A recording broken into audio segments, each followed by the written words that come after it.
अस्सलाम वालेकुम नाज़रीन, मैं ਤੁਹਾਡਾ ਮੇਜ਼ਬਾਨ ਤੇ ਤੁਹਾਡਾ ਭਰਾ ਤੇ ਤੁਹਾਡਾ ਵੀਰ ਇਜਾਜ਼ ਬੱਟ। ਮੈਂ ਅੱਜ ਤੁਹਾਨੂੰ ਇੱਕ ਇਹੋ ਜਿਹੀ ਸਟੋਰੀ ਦੇ ਬਾਰੇ ਦੱਸਣ ਲੱਗਾ ਕਿ ਜਿਹਦੀ ਬੜਾ ਦਰਦਨਾਕ ਸਟੋਰੀ ਹੈ।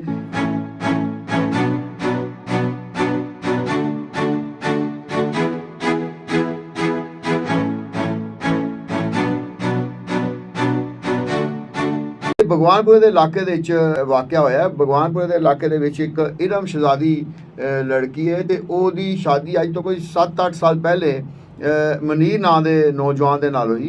तो यह दोवां जिहड़ा मनीर है तो जिहड़ी इरम शहजादी है, इन्हां दोवां दियां जिहड़ियां वालदा ने ना आपस में कज़न भी ने, यानी रिश्तेदारी पहलों तो मौजूद सी ते शादी भी समझो कि एक दूजे की पसंद के मुताबिक हुई सी।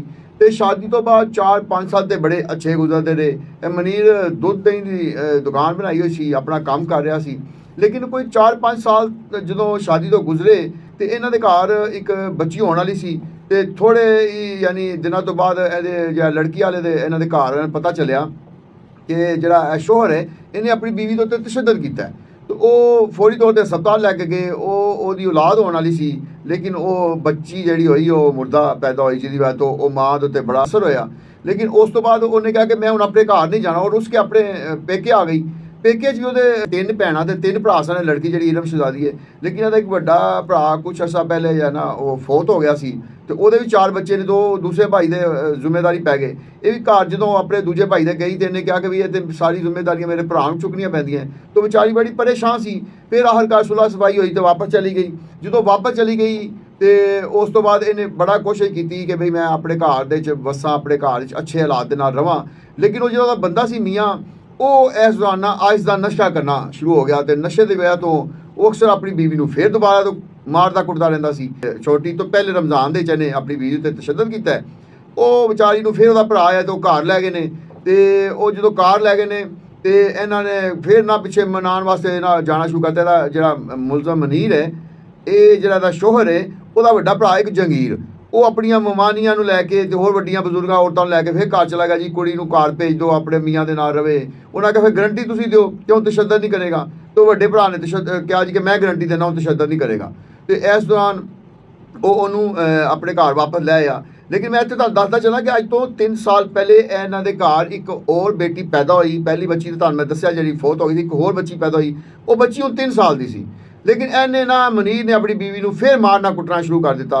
तो इन्ना मारिया कि वह बेचारी जी ना शदीद जख्मी हो गई। अच्छा, इस सितंबर के फिर एक फिर वाक़या होया कि इन्हें अपनी बीवी को फिर तशद्दुद का निशाना बनाया। तो जी इरम शहजादी से उन्हें अपने भरावां नूं फोन करके कहा कि मैनूं मारदा है, बड़ा तशद्दुद करता है। तो वो घर जो वो भरा पहुँचे तो इस दौरान जो मनीर सी, जिहदा शोहर सी, तो इन्हें अपनी ही बीवी को जो ना पहले तशद्दुद किया। तो उस तो बाद पिस्टल की गोली सिर च मार के उन्होंने जानों ही मारता। ए जरा इरम शहजादी की तस्वीर देखो, यह शादी की तस्वीर देखो, शादी के उत्ते देखो कितने खुश नज़र आ रहे हैं। यह बाद वाली तस्वीर भी तुसीं देखो। अच्छा, हुण 3 साल की बच्ची भी हुई है तो सिर च गोली मार के तो इन्हें उन्होंने मार दिता अपनी बीवी नूं, इरम शहजादी नूं।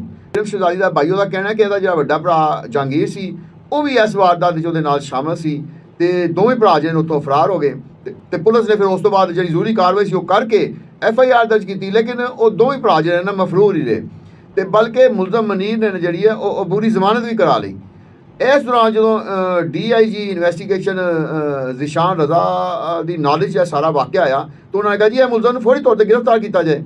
तो उधरों SSP नवीद जिहड़े ने उन्होंने भी टीम बना दी कि यह मुलजम नूं हुण इहदी जमानत खत्म होंदे ही जो ना गिरफ्तार किया जाए। तो 29 सितंबर नूं इहदी जमानत जो मनसूख हुई है तो उस तो फौरी बाद पुलिस ने छापे मारने शुरू कर दिते।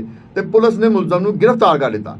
तो गिरफ्तारी तो बाद जो असी इन्वेस्टिगेशन अफसर नूं पुछया कि क्यों सारी इन्हें ज्यादती की, अपनी बीवी को मारता कुटता भी रहता। हालांकि यदि माँ तो मकतूला की वालदा जी आपस की कज़न भी ने, रिश्तेदारी भी मौजूद है। तो अजे तक की जी पुलिस की तफ्तीश वो पता लग्या कि जी यह मुलजम भी जी आहिस्ता नशा करता सी।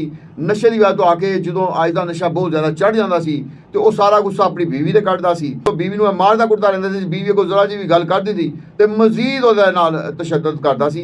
तो आखिरकार इन्हें पिस्टल लैके वो सिर गोली मार दी तो वो बेचारी अपनी जान तो गई। लेकिन दूजे पासे जी इरम शहजादी के घर का जो पता किया तो 3 भैन ते 3 भरा ने। अच्छा, इरम शहजादी जी 3 भैन ते 3 भरा ने।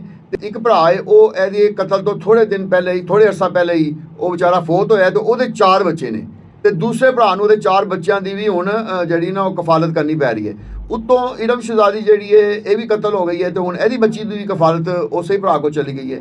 ਤਾਂ ਉਹ ਬੜੇ ਪਰੇਸ਼ਾਨ ਨੇ ਕਿ ਦੇਖੋ ਸਾਡੀ ਭੈਣ ਦਾ ਘਰ ਹੱਸਦਾ ਵਸਦਾ ਜਾਰੀ ਸੀ, ਲੇਕਿਨ ਆਇਸ਼ ਦਾ ਨਸ਼ਾ ਕਰਨ ਦੇ ਨਾਲ ਤੇ ਮੁਲਜ਼ਮ ਨੇ ਜਿਹੜਾ ਨਾ ਐਡਾ ਵੱਡਾ ਇਕਦਾਮ ਕੀਤਾ ਕਿ ਇਸ ਮਾਸੂਮ ਲੜਕੀ ਨੂੰ ਤਸ਼ੱਦਦ ਕਰਕੇ ਤੇ ਉਸ ਤੋਂ ਬਾਅਦ ਗੋਲੀ ਮਾਰ ਕੇ ਕਤਲ ਕਰਤਾ। ਇਹਦੇ ਬਾਰੇ ਐਸਐਸਪੀ ਇਨਵੈਸਟੀਗੇਸ਼ਨ ਨਵੀਦ ਸਾਹਿਬ ਦਾ ਕਹਿਣਾ ਹੈ ਕਿ ਮੁਲਜ਼ਮ ਨੂੰ ਸਖਤ ਤੋਂ ਸਖਤ ਸਜ਼ਾ ਦਿਲਾਈ ਜਾਏਗੀ, ਕਿਉਂਕਿ ਇਹਨੇ ਆਪਣੀ ਬੀਵੀ ਨੂੰ ਨਜਾਇਜ਼ ਤੇ ਨਾਹਕ ਕਤਲ ਕੀਤਾ ਹੈ ਤੇ ਮੁਲਜ਼ਮ ਹੁਣ ਫੜਿਆ ਗਿਆ ਹੈ ਤੇ ਹੁਣ ਕਾਨੂੰਨ ਦੇ ਸ਼ਿਕੰਜੇ 'ਚ ਆ ਗਿਆ ਹੈ। ਤੇ ਹੁਣ ਪੁਲਿਸ ਦਾ ਕਹਿਣਾ ਤੇ ਇਹਦੇ ਬਾਰੇ ਬੜਾ ਸਖਤ ਚਲਾਨ ਕੀਤਾ ਜਾਏਗਾ। ਲੇਕਿਨ ਠੀਕ ਹੈ, ਪੁਲਿਸ ਆਪਣੀ ਕਾਰਵਾਈ ਤੇ ਕਰਦੀ ਰਹੇਗੀ। ਅਸੀਂ ਤਾਂ ਹੁਣ ਉਸ ਛੋਟੀ ਬੱਚੀ ਦੇ ਬਾਰੇ ਸੋਚਦੇ ਪਏ ਹਾਂ ਜਿਹੜੀ 3 ਸਾਲ ਦੀ ਹੈ ਕਿ ਮਾਂ ਉਹਦੀ ਕਤਲ ਹੋ ਗਈ ਹੈ, ਪਿਓ ਉਹਦਾ ਜਾਂ ਜੇਲ੍ਹ ਚਲਾ ਗਿਆ ਹੈ ਤੇ ਹੁਣ ਜੇਲ੍ਹ ਚਲਾ ਜਾਏਗਾ ਅੱਗੇ।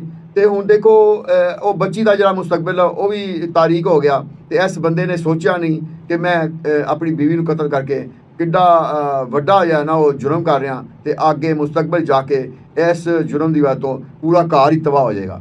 ਤੇ ਹੁਣ ਆਪਣੇ ਮੇਜ਼ਬਾਨ ਇਜਾਜ਼ ਬੱਟ ਨੂੰ ਇਜਾਜ਼ਤ ਦਿਓ। ਅੱਲਾ ਹਾਫਿਜ਼।